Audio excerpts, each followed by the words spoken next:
Mahalo, Louisa. Beautiful. Thank you for making us part of your spirit. And aloha, everyone.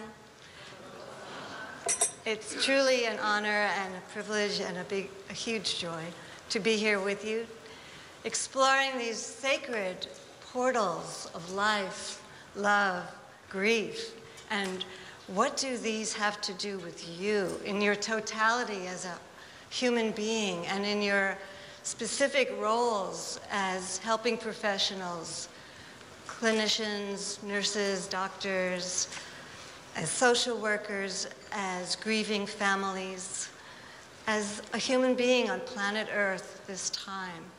And we'd like to invite you to explore these dimensions that are really so close to the most profound divine presence through these lenses of cultivating a greater capacity within us for clear presence, for truly being here with ourselves, with each other, within a vast open heart of great compassion. And to look at what we will be sharing with you through both the perspectives of your personal truth and experience and the universal dimensions and applications of the work and the ways that we'd like to share with you to invite a greater honoring of this wholeness that we are and that we bring to our work. Aloha. Aloha. It's wonderful to be here after so many months of preparation and being carried on angel wings by the staff of St. Francis Hospice.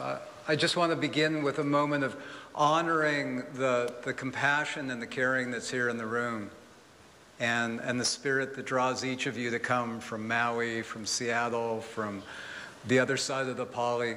I just want to honor you for being here.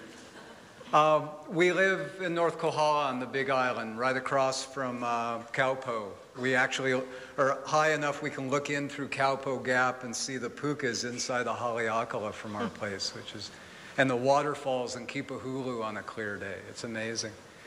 But I'd like you to just, for a moment, as you sit here, present yourself as an island, as a great, magnificent, holy, healing island.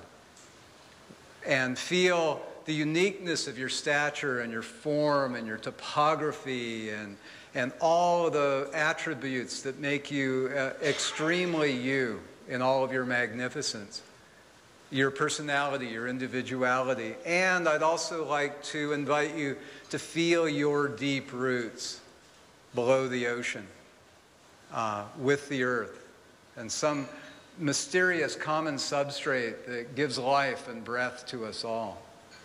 And even though I may be here on Big Island looking across at Andy and Leila over on Maui and saying aloha and thinking we're separate, still there's some deep intuitive sense I think that we all have that we're part of this larger whole, that it lives and breathes through us. So clear presence, great compassion is a gesture to help us just literally wrap our arms around this. For a moment, I'd invite you to just reach up and touch your heart. And let the part of you that's reaching up and touching your heart be the part of you that is deep and mysterious and connected to all that is. You know, let that universal dimension of your creative, holy, mysterious spirit reach up and touch your heart in the kind of gesture of your universality, embracing your individuality. And as you do this, just let there be a quality within you of clear presence, as though you're looking out from the depths of your heart and the depths of your being and seeing clearly in this moment. If you're working in a business context, you could call this quality of clear presence mindfulness. If you're one of the sisters or part of a church, you can call this spirit. Whatever it is, just presence, that sense of clear presence within you that's inseparable from the deepest capacity to embrace the totality of your life.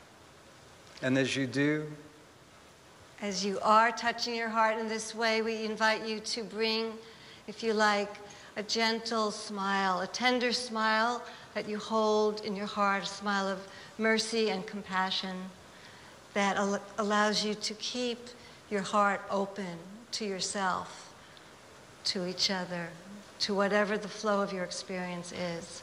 Let this inner smile remind you that no matter what is arising, you're a part of something that is more than each experience. And also, as you're in this mode right now, I'd like to invite you to just pause and listen deeply to your heart to really clarify your intention and to listen for what really brings you here today. What is it that you're yearning for, that you're seeking? And it may be a number of different purposes and intentions, but just as we begin to clarify what it is that you most cherish and long for in coming here today and hope to realize.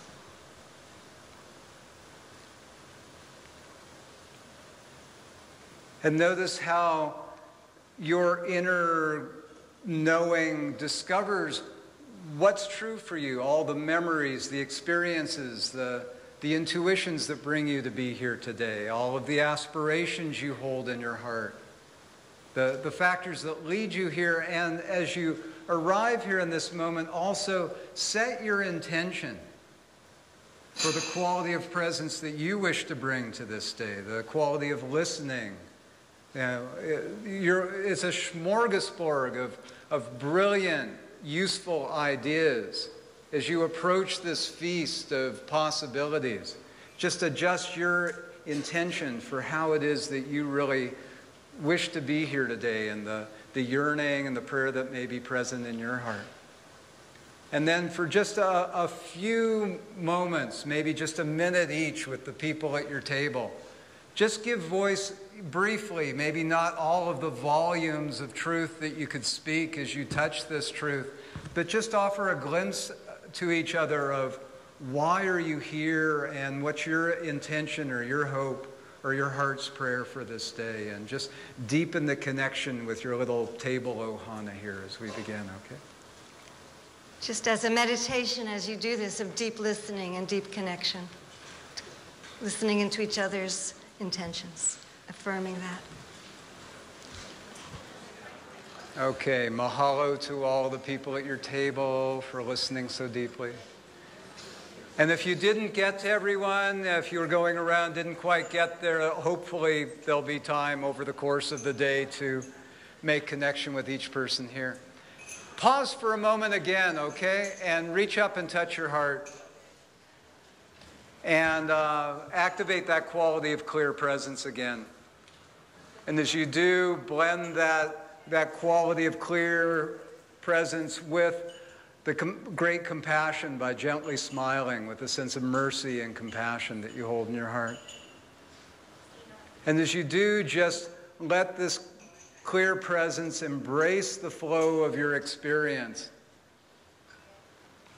with great compassion. Embrace the flow of the reverberations of the sharing, of the memories, of the experiences, of how you were touched by each other's voices.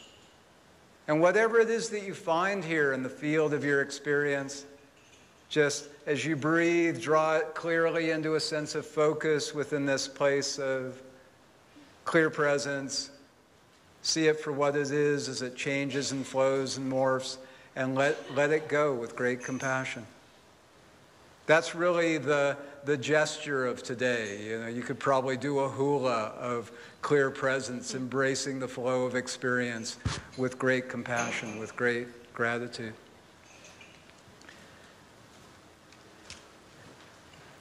As we move along, we thought we would follow the flow of the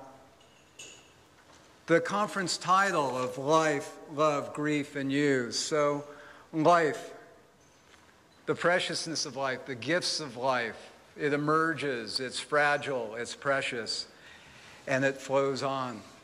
Being on the Big Island, Kumu Raylene Lancaster, the Kumahula teacher in north part of Kohala, has taught us that the word Pele means to flow. The name Pele is a verb, it's not a noun. It's to flow. So as we look at life, to realize that to live is to Pele, is to flow. It's a sweet picture of a young child named Kian. He's the grandchild of our friend Anna. And Anna is a close friend. She lost her son when he was about 20 years old in very tragic circumstances and has lived with great grief for many years. And that grief led her to go from being an artist to a very broken, grieving woman to seeking out an apprenticeship with Elizabeth Kubler-Ross. And then she came to Seattle to be a counselor for the physicians and the medical staff at University of Washington Medical Center, who work a lot with grieving and dying. Anna had two sons. The son who lived was recently married, had this child, and to see the joy in Anna's life, who, 20 years ago maybe, the grief is still there. Her heart is so broken by the loss of her child.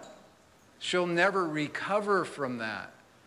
But yet there's new life and there's new joy and life goes on.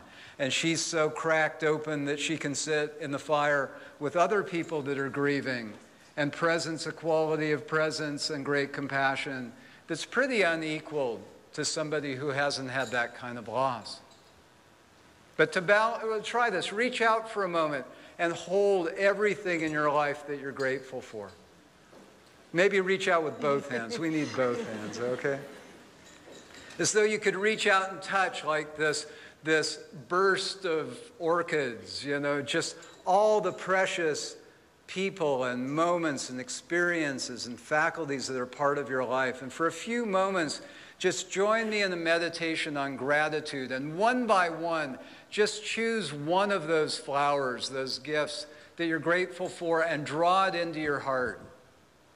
And as you draw it into your heart, just radiate a sense of gratitude and mahalo for that precious gift that is or was in your life.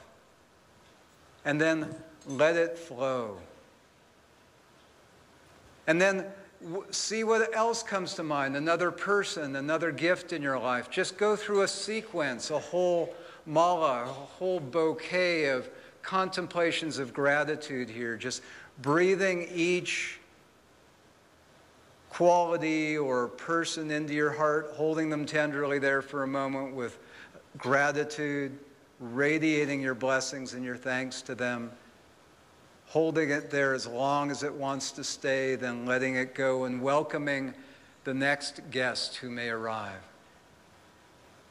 the next guest of gratitude to hold tenderly in your heart, and then let it flow.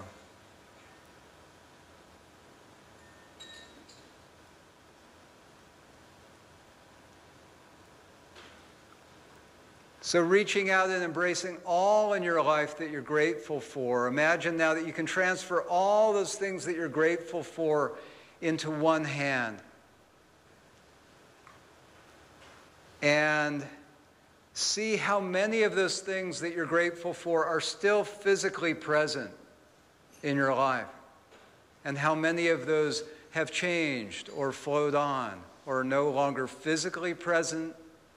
But in their absence even, they continue to nourish you, to inspire you, to bless your life, to fill your heart with joy, with love, with gratitude, to just appreciate the gift and the strength we can take from those.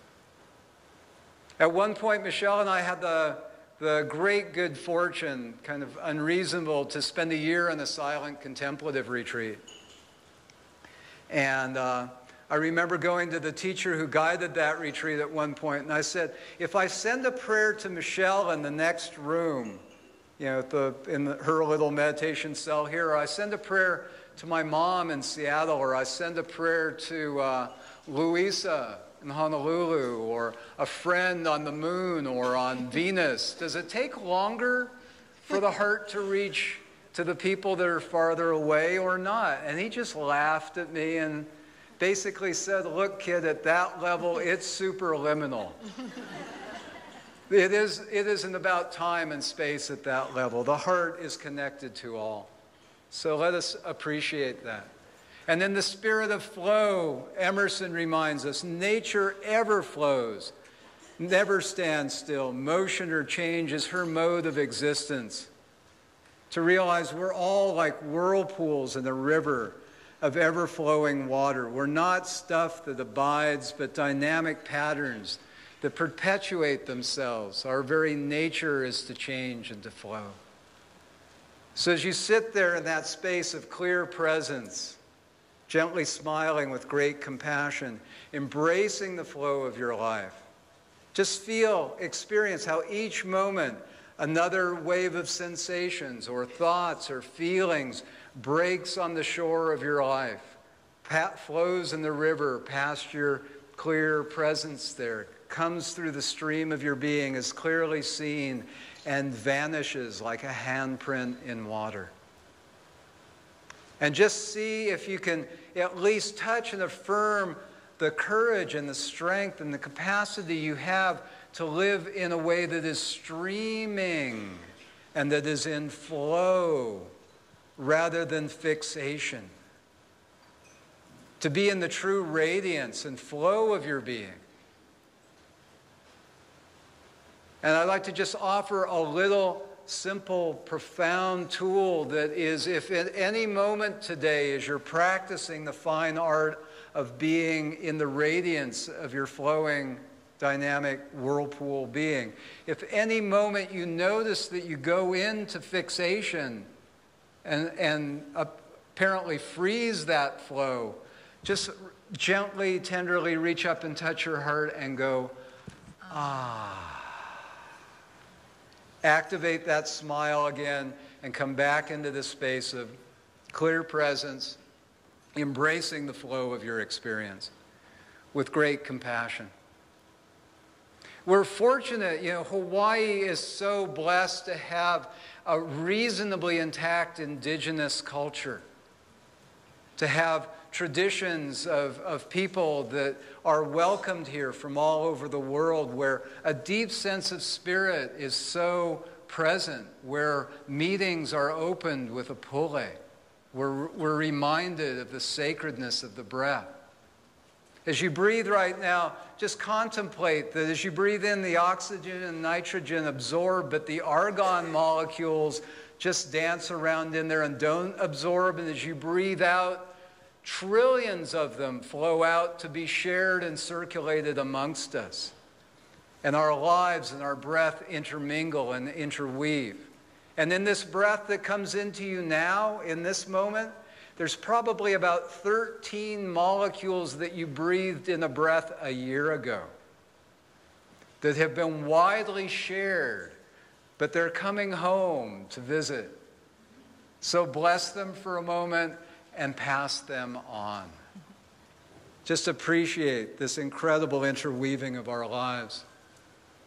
Einstein really captures this in this beautiful quote. How about read this with us? I love this one. And just to bring our breath and our voices together. A human being is a part of the whole, called by us universe, a part limited in time and space. We experience ourselves, our thoughts and feelings, as something separate from the rest, a kind of optical delusion of consciousness. This delusion is a kind of prison for us, restricting us to our personal desires and to affection for a few people nearest to us. Our task must be to free ourselves from this prison by widening the circle of compassion, to embrace all living creatures and the whole of nature in all of its beauty. Let us say, ah. Ah. So life, love. Love. Remember, as we move through these different dimensions, really listen for what this means to you, personally and professionally, social workers, and all of the different roles in your life. really, in many ways, we come back to that connection again and again, connecting with ourselves, connecting with each other, saying yes to our belonging. And if we really look at love in the largest sense of the meaning, it is this affirmation. We belong to each other and with each other. And we love this beautiful reminder from Jean Watson, yeah, who is a pioneer of holistic nursing, one of the early pioneers, who really taught and lived, embodied how important it is for helping professionals to malama themselves, to practice good self-care if you're really going to be able to give from overflow and not from depletion, to be able to love and care and be this kind of sacred presence and great compassion. It begins with giving this to ourselves and then rippling from there and never leaving that place. This is Kumu Raylene that Joel referred to on the right, and this lovely picture of malama-ing ourselves symbolically. So let's take a few moments to practice this with a meditation that comes from the Buddhist tradition, although it has completely universal spirit and application. It's called the practice of loving kindness, or metta. And we'll just do this in a simple way. It's simple and very profound way of cultivating a sacred sense of self-care and loving connection with ourselves and with others in our lives and in our world. So take, just beginning with ourselves, take a moment and inwardly listen and let the words really invite you to go beyond the words to the feeling of well-being and happiness that we'll be wishing to ourselves. I'll say a number of phrases, just repeat them inwardly to yourself and go for the feeling under the words and beyond the words. May I be happy and peaceful.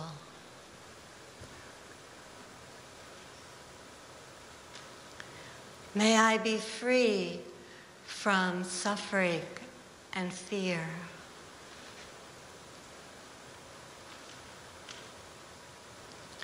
May I live with love and compassion. May I fully awaken and be free.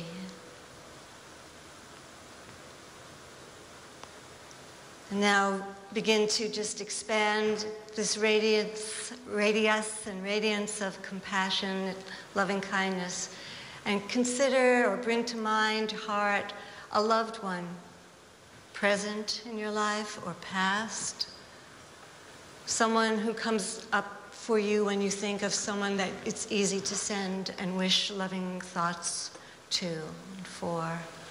And just hold this being in your heart, your mind's eye, and from your heart to their deepest center of their being, in the same way, wishing for them. May you be happy and peaceful.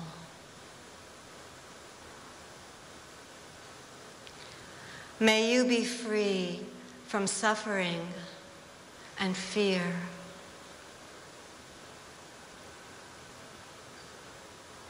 May you live with love and compassion.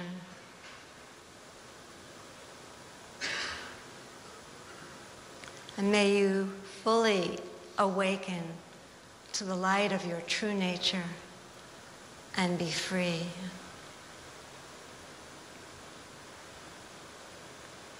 And affirming, as Joel said, on this level of the heart, there is no distance, there's no separation, affirming that in some way, some measure, they receive this loving prayer from you directly. And continuing now to just open your heart as wide as the sky, as vast as you can, to embrace, as Einstein said, all living beings and all of nature and all of its beauty. From your heart out to all beings who, like yourself, like your loved one, wish to be happy and healthy and strong in a similar way. May you, well, let's do it this way. May all beings be happy and peaceful.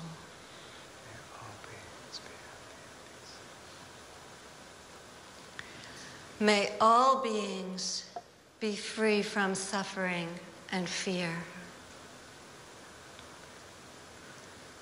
May all beings live with love and compassion. May all beings fully awaken and be free.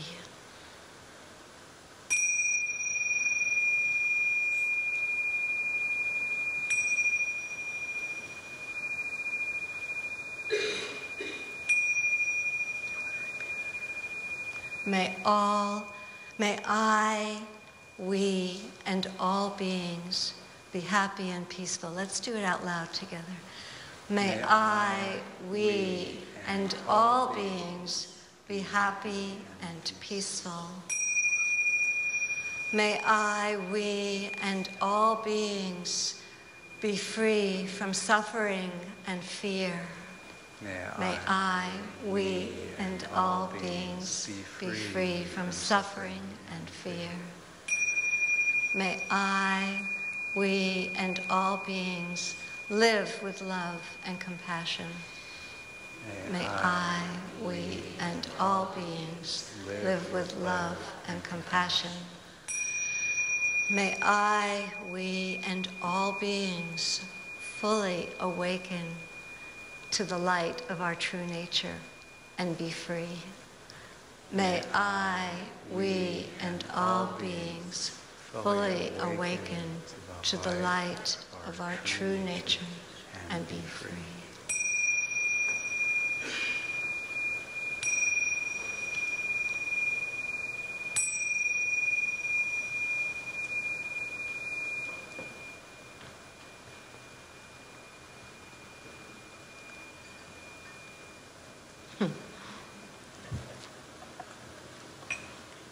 Aldous Huxley, who was really one of the first people whose works I read really kind of opened my heart to this notion of conscious living and conscious dying.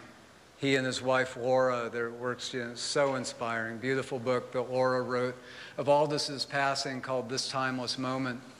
I was so touched by this quote by Aldous. He said, after such a rich life of exploring human nature, human potential, if he had any advice to offer, it was just simply, try and be a little bit kinder. Try and malama yourself just a little bit more. Just remember to let that part of you that's deep and universal and that can smile to your sorrow, smile to your sorrow.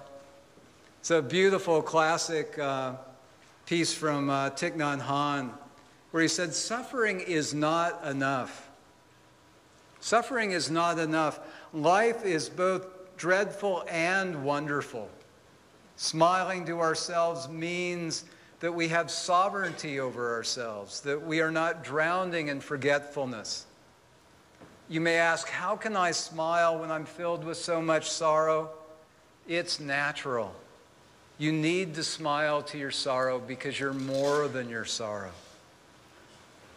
We need to smile to our sorrow because we're more than our sorrow. And in that, we can again return to the sense of clear presence, letting that deep dimension of our being embrace the part of us that's freaking out, that's racked with grief, that's cracked open. I think Rumi has a poem that says, half of us is confused and sorrowful and just in the most extreme of turbulence, and half of us is dancing in the invisible joy. So in a sense, as we activate the clear presence of that invisible joy, we can embrace the other half of ourselves. And it's really important to remember that our sorrow is in many ways the other face of our love, because we only mourn what we deeply care for. If we didn't love that being, or we didn't love that place in nature that is being desecrated in some way or lost, if we didn't have love, we wouldn't have the sorrow. So they're intimately related. So we have put together a suite of practices for you. There's a handout, many of the different practices and techniques and meditations we're sharing. you have the cliff notes for it, okay? And you've got links to websites with more details, and you're welcome to print these and share these with loved ones and friends and patients and students, and just let it flow, okay? So one more flower in our bouquet here. Reach up and touch your heart again. And smile to yourself. Let the deep dimensions of your being embrace the personal dimensions of your being, and smile as you presence this clear presence and great compassion. And as you do, sense yourself sitting here at the center of your universe, surrounded by all the people at your table and all of the people in this room, and surrounded by all of your loved ones and friends and pets, your family, your ancestors, generations yet to come, all those you love and all those who invite you to learn to love ever more deeply. And just let the sphere of this circle of all your relations be limitless in its expanse. And as you sit here in this way, just see how many people are here in this sphere of memory and intuition and presence that you share love with. And reach out to one of them, someone who for you is a source of strength or blessings or inspiration. Reach out with a hand as though you can hold their hand or touch their heart. Actually reach out and do that. And as you reach to them, sense that they're reaching back to you, and that the more your gratitude and your love reaches out to them, the stronger the sense of their presence and their love reaching back to you is. And there's just this sweet sense of receiving with the breath, and of radiating your love and your compassion and your gratitude to them. And as you reach to them, reach through them to all the people who they love and that are sources of strength and inspiration and blessings in their life. And reach through them to all of those who they love. And reach out to all those you love and to all those who love them and have loved them and have loved them.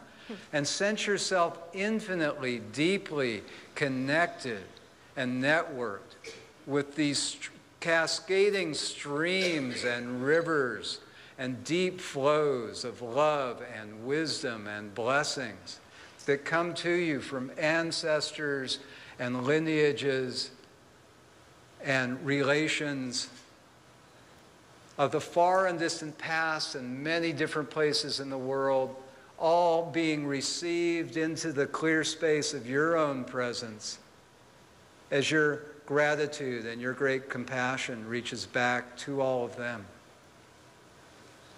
Receiving and radiating. With the other hand now, in a gesture of balance, reach out to someone who looks to you for love.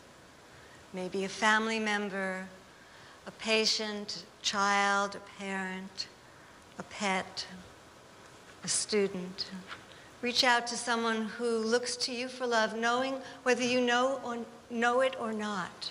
And through them and through sending your love to them as you breathe out in a similar way, reach out to them and through them to all those in their life, now or in the future, will ever look to them as a friend, as a teacher, as a family member, as a professional, helping, loving caregiver in their life.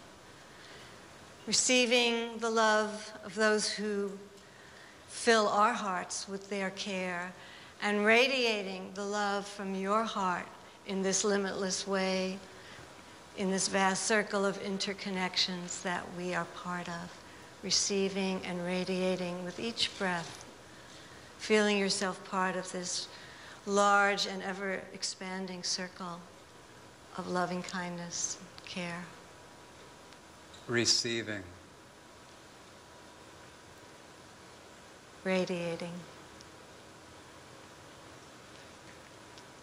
You can mount these words with, as you feel the breath coming in, just filling yourself, receiving love. As you feel the breath leaving, exhaling, radiating, intentionally, consciously generating this field of connection and caring.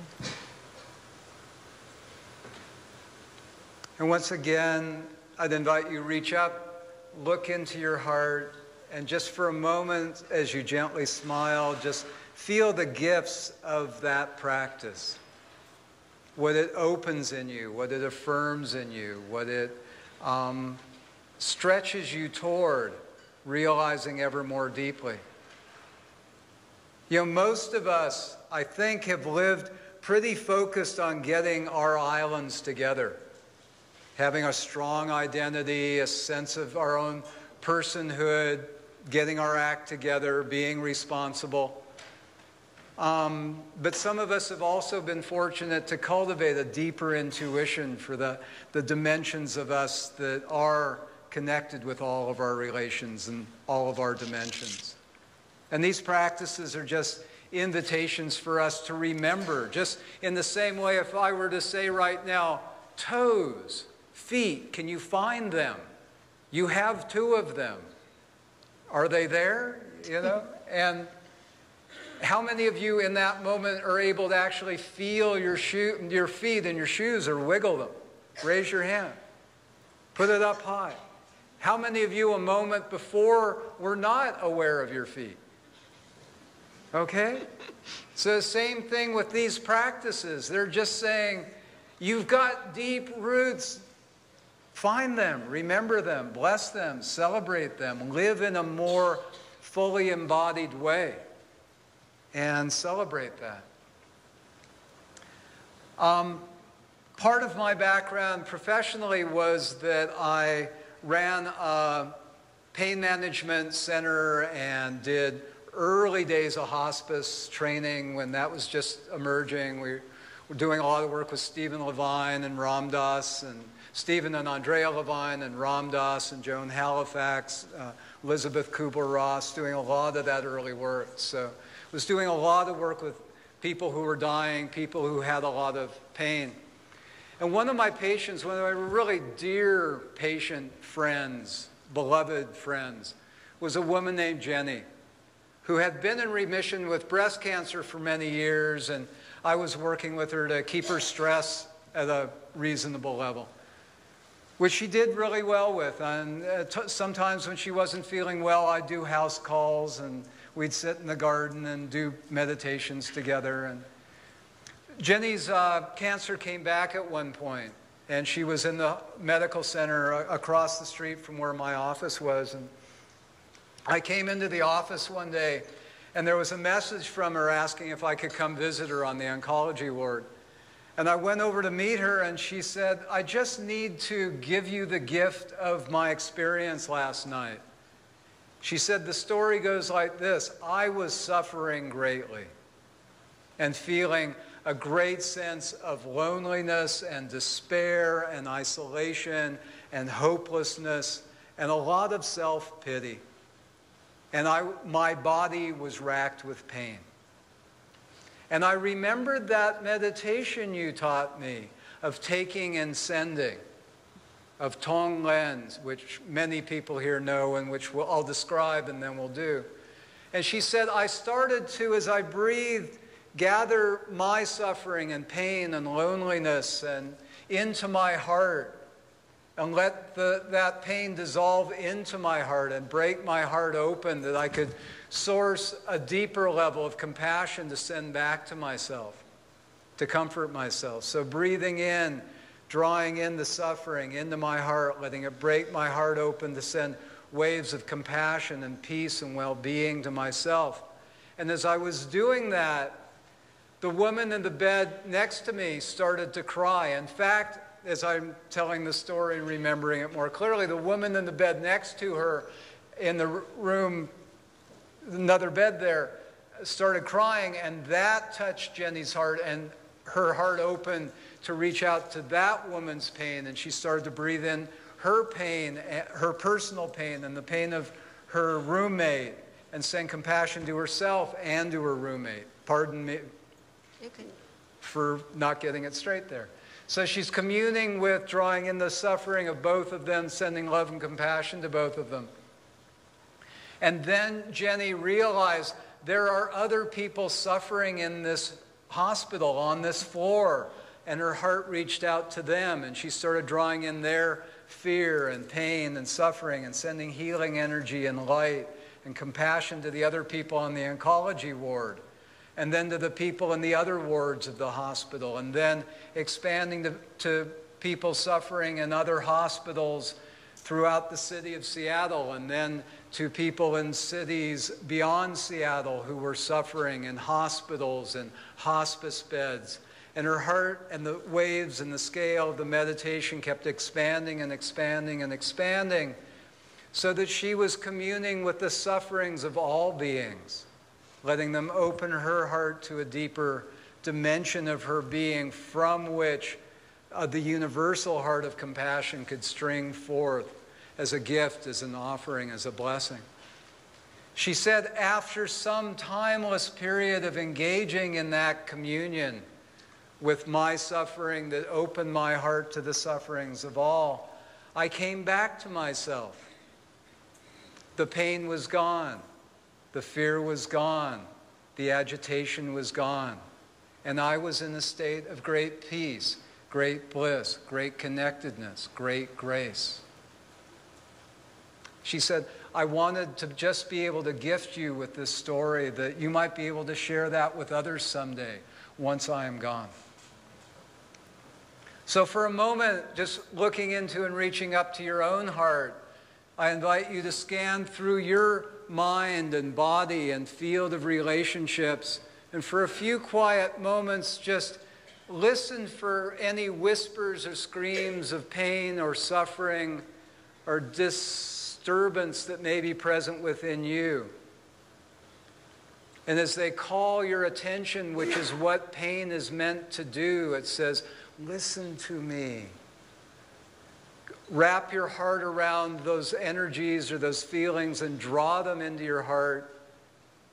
Let it meld into the heart or break the heart open. The true dimension of your heart can respond and reach out with loving kindness and compassion to flow back to that part of your personal body, or that part of your family body, or that part of your universal body from which that suffering comes. And for a few quiet moments as you rest in the waves of the breath, letting your personal suffering open your heart to the harmonic of that is shared by countless others. Let yourself again receive and gather and draw in the seeds or the pain of that suffering.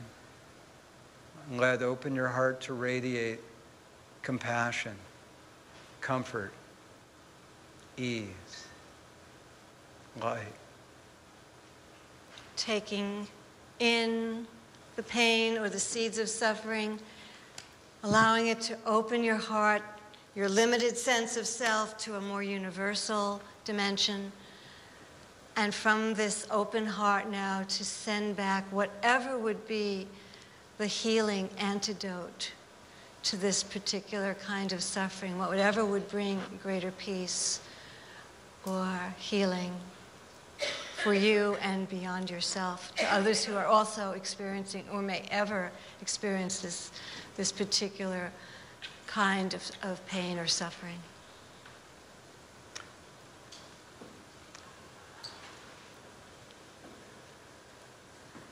And then again, when you're ready, just pause, look into your heart, maybe softly sigh, ah.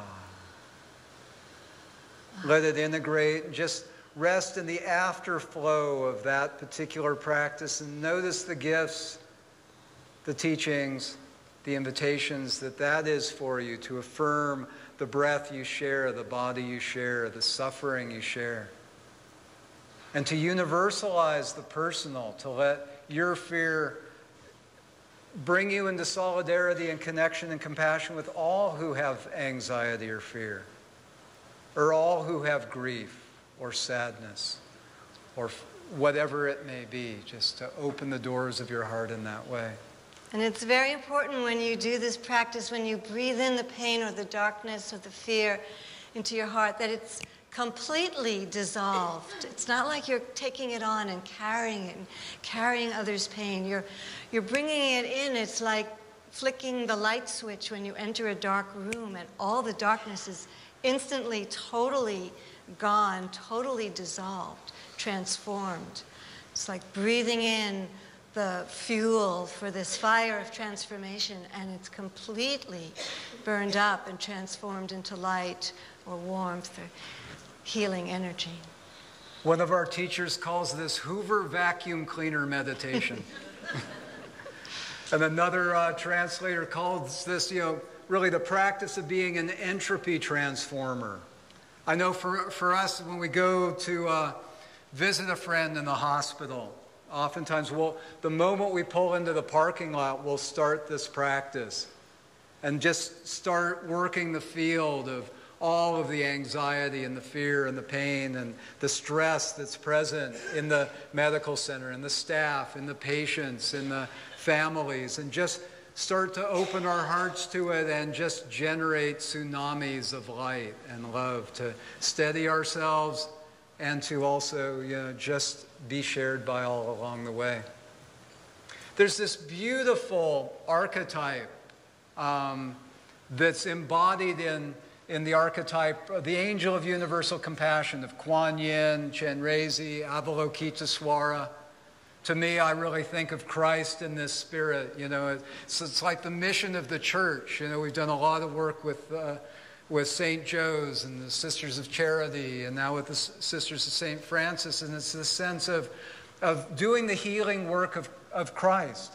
One of the beautiful things about this archetype is that each of these thousands arms reaching out, these arms of compassion, that each of us are like one of those arms. Each of us are one of these arms in this great body, everyone in this room. So we're the embodiment of that great compassion, and this great compassion, each hand of great compassion has an eye of wisdom within it, that eye of clear presence. It's completely wide open and awakened.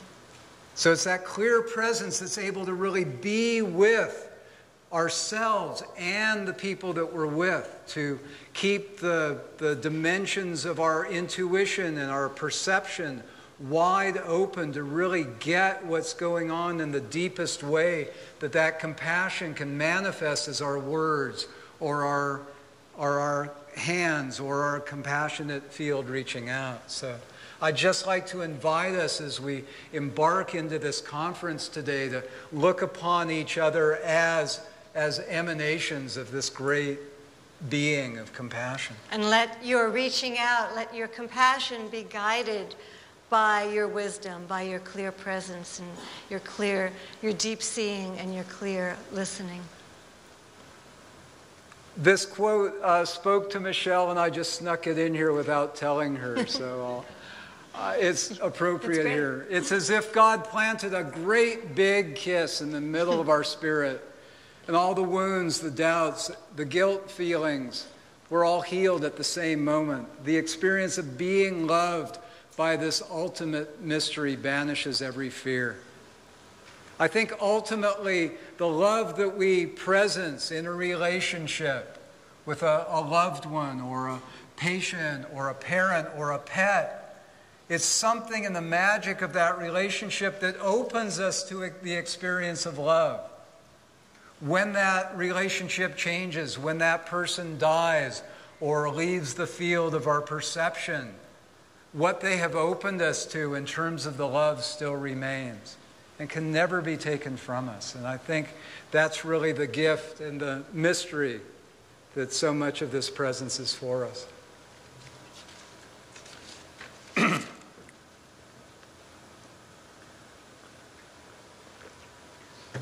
One of the biggest fields of grief, excuse me, that we ever encountered was when Bud Cook from the Big Island, who was a graduate student of mine, a program that I taught in, came back from a meeting at the Pentagon, and he said, I just came back from meeting with people at Delta Force and Pentagon. They'll have a lot of grief about what happened in the war in Southeast Asia. And they've just released a study called the Suicide Wall Report that said that more than twice as many men and women committed suicide when they came back from the war than died in combat. Imagine standing in front of the Vietnam Memorial and having it not be that big, but like 3 times as big. And they said, we don't want to do that again. And we're looking for some kind of a program that will teach our soldiers to recognize and befriend their inner enemies and to stop the war inside. And they've asked us to design that program. Would you work with me on that? I told them I knew some people. So we sat down one afternoon, set a little poulet, and said, what on earth would we do? Started scribbling on napkins, wrote up a proposal, sent it to the folks at West Point, and they wrote back and said, this is the most exquisite orchestration of human technology we have ever seen. And opened the door to a 6-month full-time program with 25 trainers, Green Beret troops, Special Forces, to take the kinds of practices we're working with you today and take them out and share them. Oh, do we need another program like this right now? So we'd just like to explore some of the dimensions of the grief that we all feel. You know, the sorrow is the other face of love, for we really only mourn what we deeply care for. So just pause for a moment and in your heart, just open to any harmonics of grief that may be present for you, grief or loss. And as we abide in this deep listening together, if you like, you can raise your hands to these questions or just touch your heart. And if anyone comes to mind as I go through this list, feel free to say their name softly to yourself as you just touch and look into your heart. How many of you grieve the loss of a parent or a grandparent or a great-grandparent that you may have been fortunate to have met at some point? How many of us grieve the loss of a child?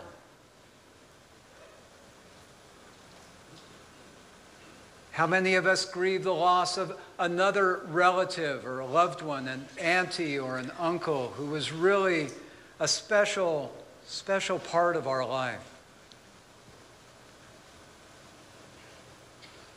How many of us grieve the loss of a really close friend, a beloved friend? And as these people come to heart, you can just breathe them into your heart with gratitude and radiate your love and blessings to them wherever or however they may be. How many of us grieve the loss of a pet? A companion, an animal teacher who was there. Or grieve the loss of a tree, like some beautiful ulu tree that you grew up with that's now an apartment building or something.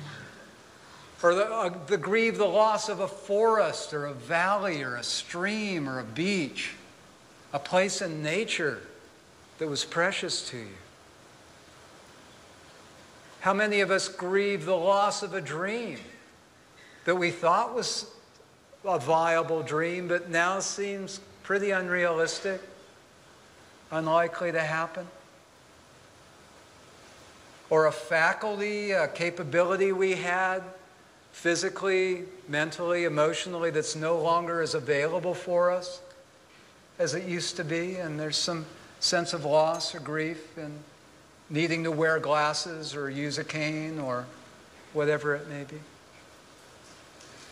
And as we look into the grief, how many of us can find a sense of sadness in that?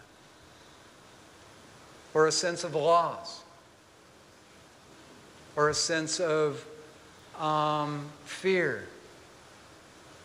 Or a sense of anger? Or a sense of peace? And to see that what we call grief is really a booming, buzzing, flowing whirlpool of many different frequencies and harmonics and experiences, all of which can be held in clear presence. as they arise and flow through us and held with great compassion. A friend of ours, one of the greatest pieces of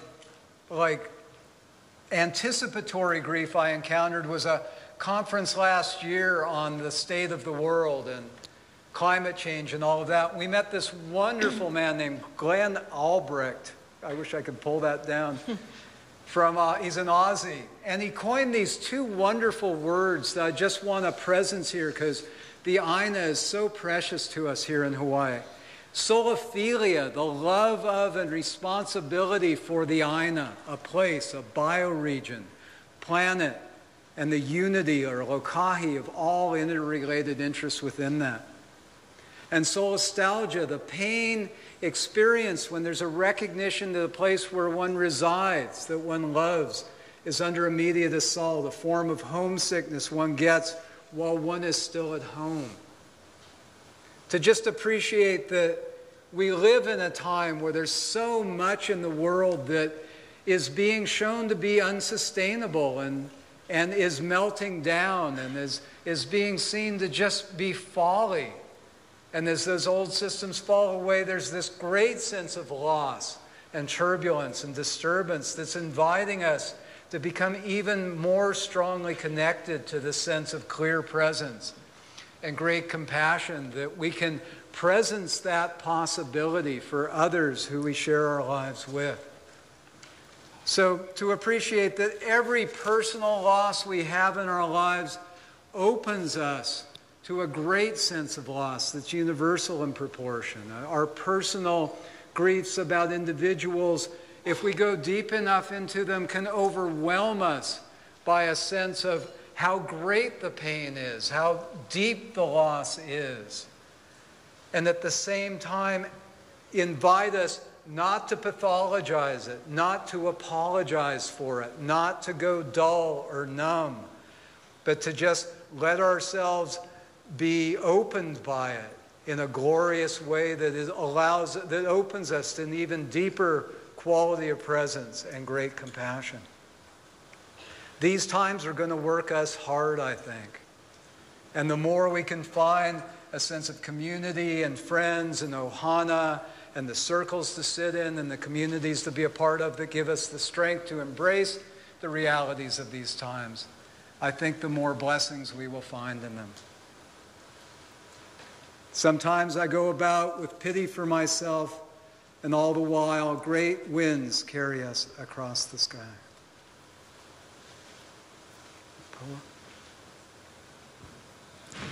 There's one more very special practice that we'd like to share with you that's very helpful when the heart is moved by grief, by sorrow, for someone who is dying or who has already died, and the mind, the heart goes there. You know, grief comes in waves. It subsides, and then that memory comes back again. And this is a practice that you can do that is helpful for you and also for this other being who is arising for you in your awareness at this time. So if you will, just again come into this place of meditative presence and just follow with me, calling up if there is someone present for you now that you know who is dying or has died, who's present. Let your heart reach out to them in this way. And visualize in the space above and in front of you a great spiritual being or a sphere of light. This can be like a shining spiritual sun. It can be any spiritual being with whom you feel a deep connection. It could be Mary or Jesus, Kuan Yin, the Buddha, a great teacher. And from your heart, just calling out to them in response to your sincere invocation, from the heart of this great being comes forth waves of light, waves of rainbow light, of white light, however this feels to you. And these waves of light that shine forth go out and surround and envelop your loved one, your friend who's in this process of dying or has already moved on. Just completely filling them with this light, infusing them, dissolving any fears that may be present or any residue of fear in their field, in their heart and mind stream, wherever they are, purifying any negativities that might be present, and just infusing, filling them with radiant blessings. And as this is happening, their ordinary form, the way you remember them, just dissolves in this shower, in this infusion of radiant light and blessings. Their ordinary form dissolves, and they transform into a brilliant sphere of light.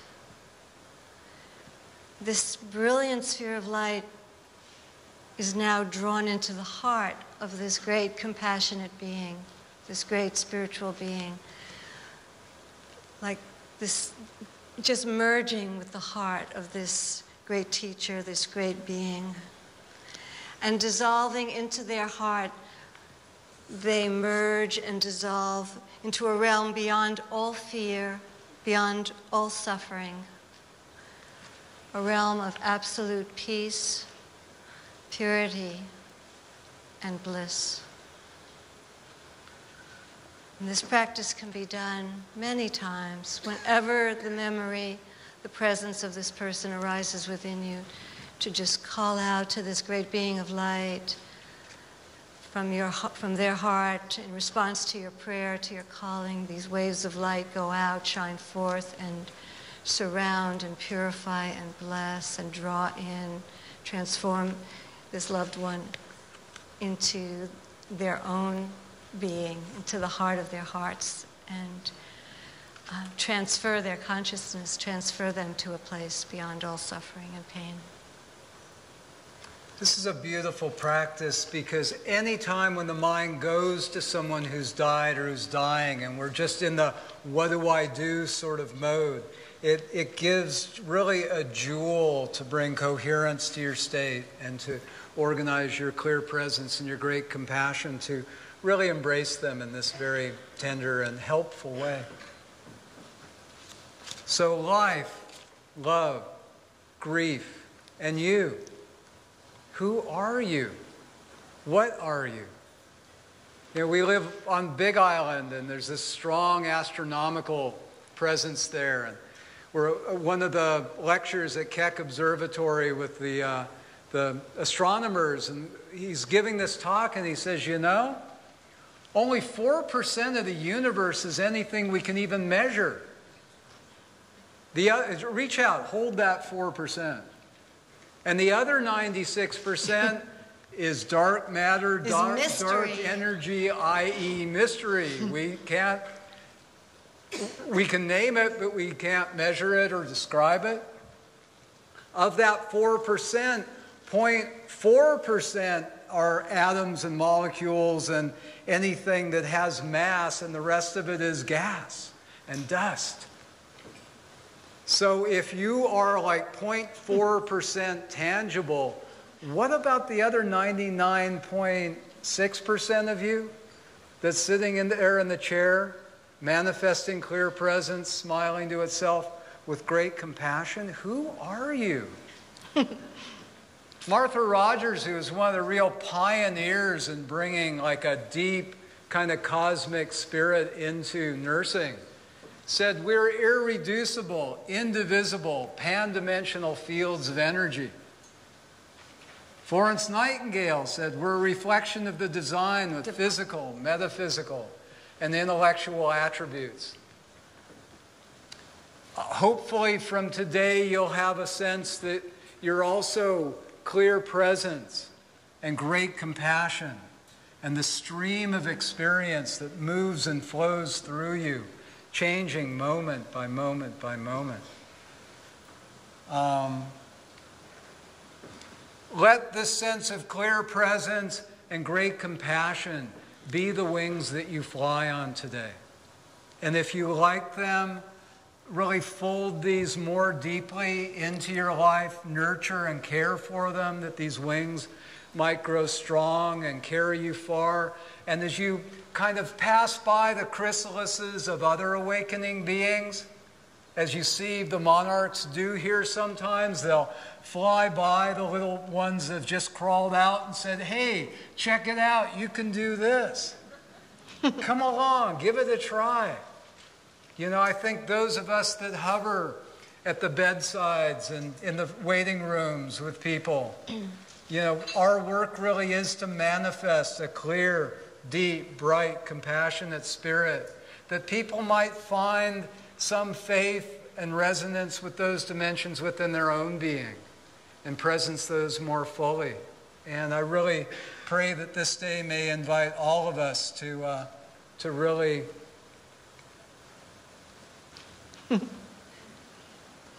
we're trying to get there, to really be able to hold these in our hearts. Yeah, so we'd like to create a little space now for reflection. And before we share with the other friends at our table, again, take a moment to just reflect within yourself. How does all that, this vast, profound subject, what Joel's grandpa would call, this is deep stuff, son. You know, life, love, grief. What does this have to do with you? What is the relevance for you in what we've shared? What have you found that's of inspiration, personally, professionally, that you'd like to remember and carry with you? You know, when I was with my mother and father, when my father was dying, it was right at the end of that year-long retreat that Joel referred to. I came out of retreat to be with my parents, to help guide my father across that threshold and be a support for my mother. We were with him when he died, and she said, afterwards, she said, her first words were, he was in his late 80s. They were both in their late 80s. She said, who would have thought it would come to this? Totally sincerely. And I was like flabbergasted. I was incredulous. And I was like, what do you mean, Mom? Didn't you ever talk about death and dying together? She said, no, we never talked about it. We lived as if we would go on forever. And she looked at me, and then she was incredulous, and she looked at me and she said, do you and Joel talk about it?